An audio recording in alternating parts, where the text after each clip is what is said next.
Hey, good morning. How y'all doing? It is Well Red Beard. It's a damn fine day to talk about a book, and today we are here for the Pulitzer Project, episode one, where in the year 2025, I'm going to try to read some Pulitzer-winning fiction, starting with 2024, the winner for 2024, and working my way back. So, going to try to take care of possibly this century, this year. As far as going like 2001 or 2000 up to 2025, but or 2024.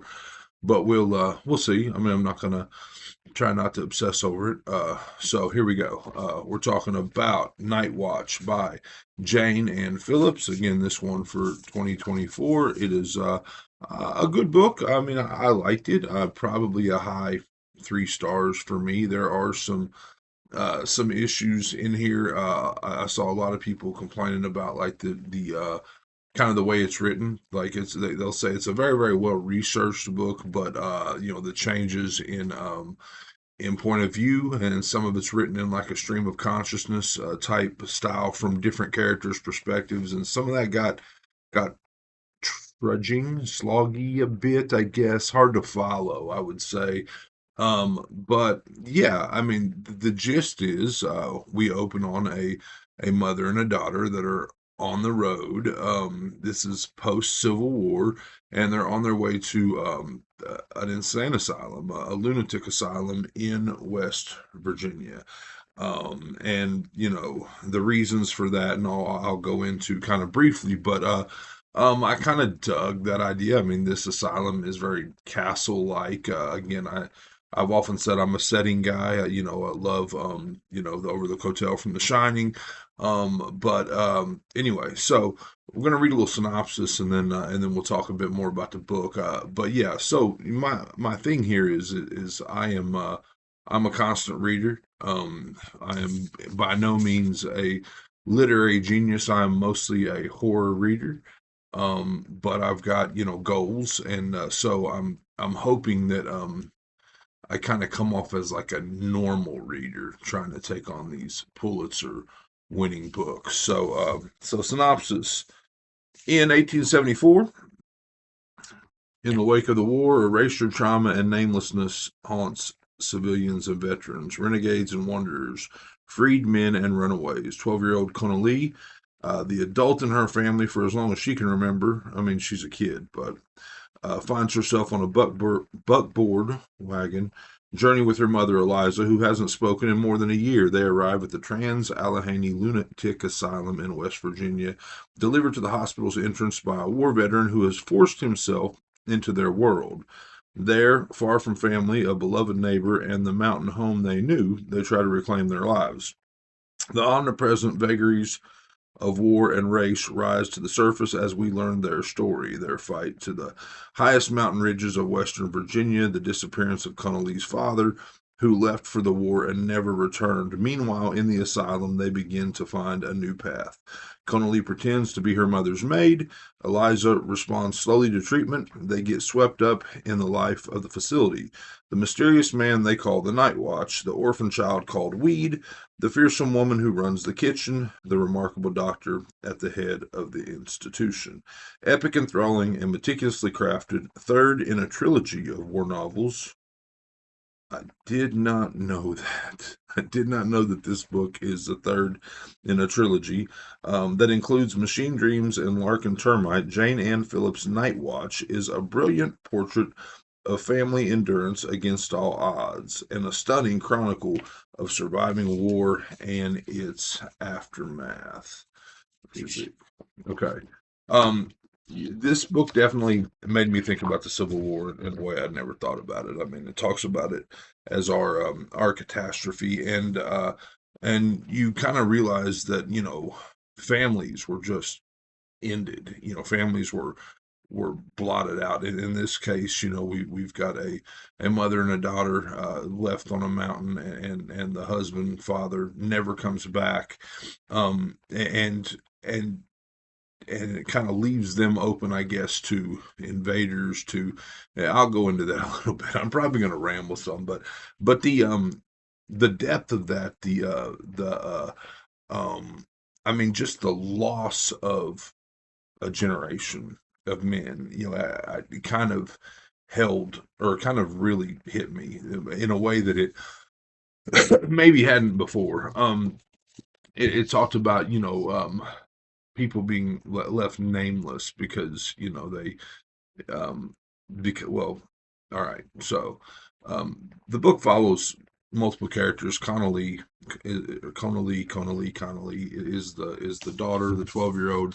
The mother is Eliza, and then we've got her husband, who we kind of refer to as the sharpshooter. He's gone off to war. We kind of follow him and find out what happened to him. He gets injured very, very horribly and has to slowly recover, but he's lost all his memories and he's lost an eye and he's like part of his skull has been damaged and he doesn't know who he is, but he's kind of taken in by this surgeon and then eventually kind of learns the trade of hospital work and then gets a job at this lunatic asylum. All right.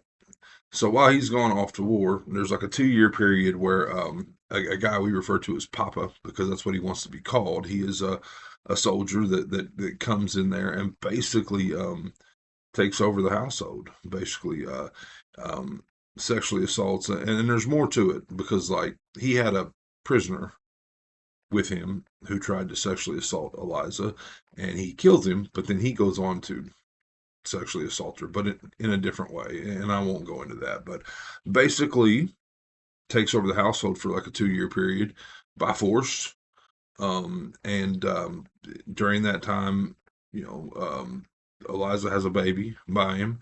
And then she has twins by him. And by the time that we meet her at the very first of this book, she's basically in the catatonic state where Connolly is basically bringing the babies to her so they'll nurse and this and that and Dearbla, I don't know if I'm pronouncing that right, but she's like a neighbor, almost like a mountain medicine woman.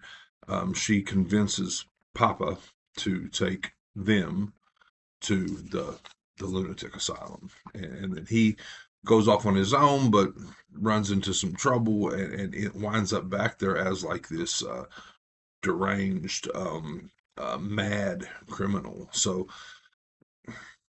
all four of our characters kind of wind up at the same lunatic asylum, which for me, I mean, I gotta admit that I kept saying that. That's a little bit too convenient for me. Whatever. But yeah, so it made me think, more in ways I hadn't about the Civil War. And then it also, was a cool picture of late 1800s lunatic asylum type life. And it was very humane, I guess, the way they dealt with people then. It talked about people from all different type. You had very well-to-do people, very not well-to-do people. A couple of quotes in here that I really liked. It talked about so the it talked about so our doctor at this lunatic asylum, Dr. Story, um he's got a romantic interest in Eliza, and she is sorry, there's some conversation out there. She is I mean, it's not like unwanted. It's not like weird, or maybe it's weird, but it's not weird the way it's written. But talks about how gratitude for one's survival lasts longer than even love. So she loves him, but he doesn't know if she loves him because she's thankful for the fact that he has helped her survive.